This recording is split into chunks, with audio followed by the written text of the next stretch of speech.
रजीम बिस्मिल्लाहिर्रहमानिर्रहीम। आज हम आपसे डिस्कस करते हैं सैयदा निसा रज़ी अल्लाह तआला अन्हा का जहेज़।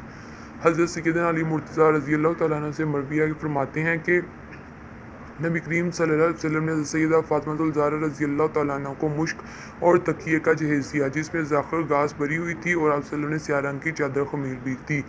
इमाम निसाई की हदीस में है कि सैयदा अली मुर्तज़ा रज़ी अल्लाह तआला अन्हा से मरवी है, फरमाते हैं कि हुज़ूर नबी करीम सल्लल्लाहु अलैहि वसल्लम ने हज़रत सैयदा फ़ातिमा ज़हरा रज़ी अल्लाह तआला अन्हा को 3 चीज़ें दी। अव्वल स्याह रंग की एक चादर, दोम एक मुश्क और सोम एक तकिया जिसमें अज़गर की घास भरी हुई थी।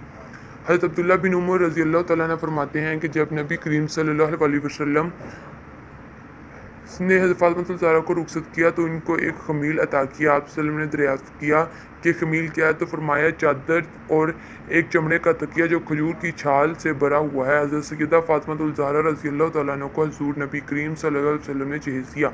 इसकी तफसील ये हैं: एक चादर एक अदद, चक्की एक अदद, सादा कपड़ों का बिस्तर एक अदद, खजूर के पत्तों की चटाई एक अदद, गिलास 4 अदद, मिट्टी के घड़े 2 अदद, तांबे का लोटा 1 अदद, कपड़ों के जोड़े 1 अदद, अला कपड़े की कमीज़ 1 अदद, चांदी के बाजूबंद 2 अदद और मोटे कपड़े के तकिए 4।